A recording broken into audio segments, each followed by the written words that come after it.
Donc le thème de cette vidéo, c'est fonctions usuelles et notre objectif, donc c'est de tracer le graphe de fonctions usuelles, et donc de savoir tracer ces fonctions.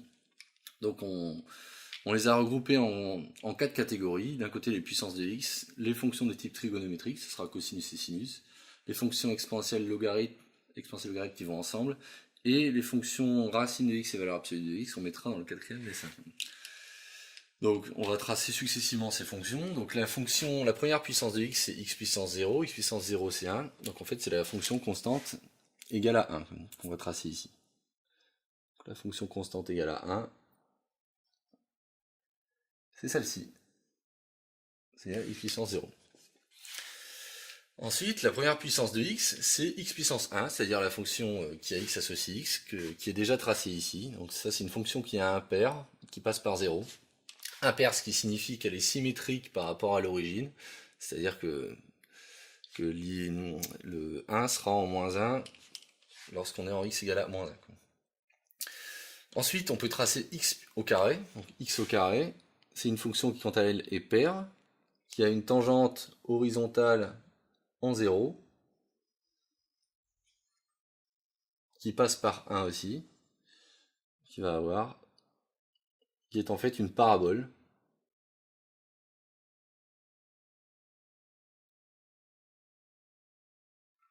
Donc ceci. Donc cette fonction est paire, ce qui signifie que le motif à droite est symétrique du motif à gauche par rapport à l'axe des ordonnées.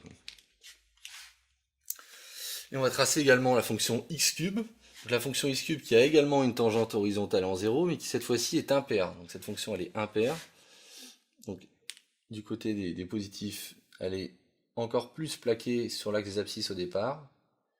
Puis après 1, elle a une croissante beaucoup plus importante que x au carré. Et elle est impaire, c'est-à-dire qu'elle est symétrique par rapport à l'origine.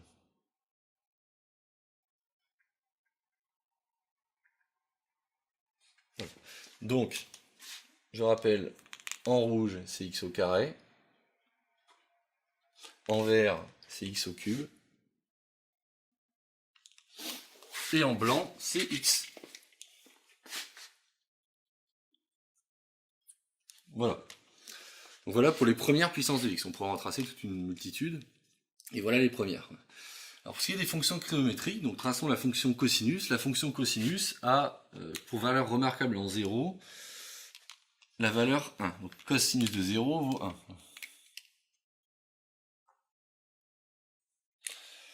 En pi sur 2, elle vaut 0. En pi, elle va valoir moins 1.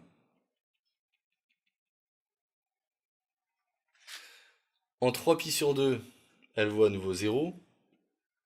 Et en 2pi, elle vaut à nouveau 1. Et cette fonction, donc là on va en fait réussir à tracer un motif sur 0,2pi.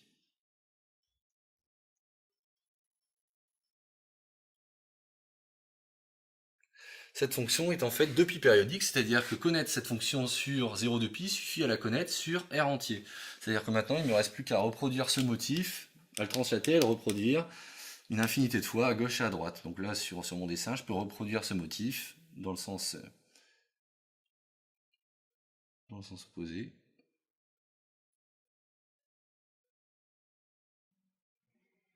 Hop.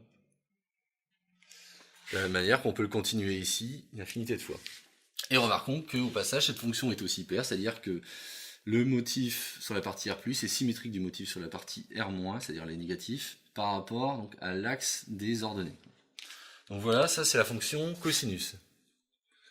Pour ce qui est de la fonction sinus en fait, c'est la fonction cosinus, mais déphasée de pi sur 2. Donc la fonction sinus vaut 0 en 0. Et donc en pi sur 2, elle vaut 1. En pi, elle vaut 0. En 3pi sur 2, elle vaut moins 1. Et en 2pi, elle vaut 0. C'est bien que on a le même motif que la fonction cosinus, sauf que ce motif, en fait, ce motif, c'est le motif de cosinus qu'on a translaté, c'est-à-dire qu'on a translaté tout le motif de pi sur 2. Donc on peut continuer, sachant que sinus est une fonction qui cette fois-ci est impaire, c'est-à-dire qu'elle est symétrique par rapport à l'origine,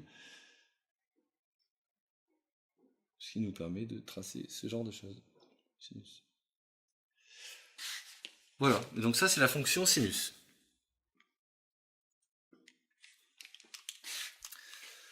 Alors l'exponentielle maintenant. Donc l'exponentielle c'est une fonction qui, en moins l'infini tend vers 0, qui vaut 1 en 0, et qui tend vers plus l'infini lorsque x tend vers plus l'infini.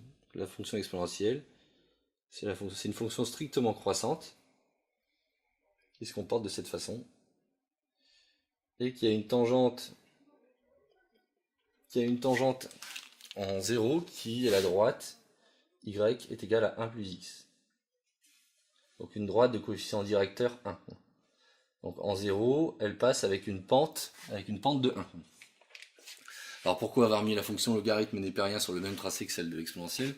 Simplement parce qu'en fait ces deux fonctions sont symétriques par rapport à la droite y égale x. Donc la tangente de logarithme va avoir la même pente, mais cette fois-ci située en 1. En fait ces deux fonctions sont ce qu'on appelle des bijections réciproques l'une de l'autre. Et la fonction logarithme, quant à elle, fait la même chose, sauf que elle va tendre vers moins l'infini lorsque x tend vers 0, et elle va tendre également vers plus l'infini lorsque x tend vers plus l'infini. Et donc on a une symétrie par rapport à la droite y égale à x. Donc ici c'est la fonction logarithme népérien qu'on note visuellement ln, et ici c'est la fonction exponentielle qu'on note exp ou e de x. Enfin, on va tracer également deux dernières fonctions qui sont d'un côté donc la fonction, on va appeler valeur absolue de x. Donc la valeur absolue de x, c'est la fonction qui est égale à x si x est positif, et qui est égale à moins x si x est négatif.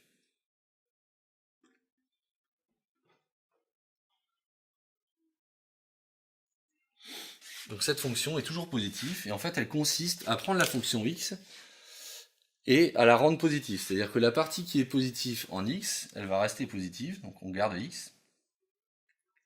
Alors que si on est négatif, si on est en moins x, ce qu'on va faire, c'est qu'on va symétriser par rapport à l'axe des abscisses la partie pour obtenir finalement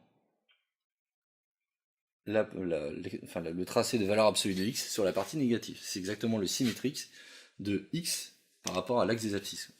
Donc ça, c'est la fonction valeur absolue de x. Valeur absolue de x qui passe par 1 en 1. Hop. Et nous allons tracer une dernière, la fonction racine de x. La fonction racine de x, c'est une fonction qui n'est pas dérivable en 0 et qui a donc une tangente verticale en x égale à 0.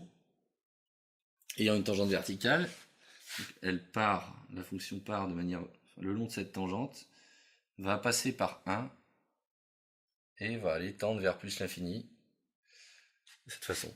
Donc là on a racine de x qui est ici. Voici donc un certain nombre de fonctions usuelles qu'il faudra connaître et ce qui termine la partie sur le tracé de graphe de fonctions usuelles.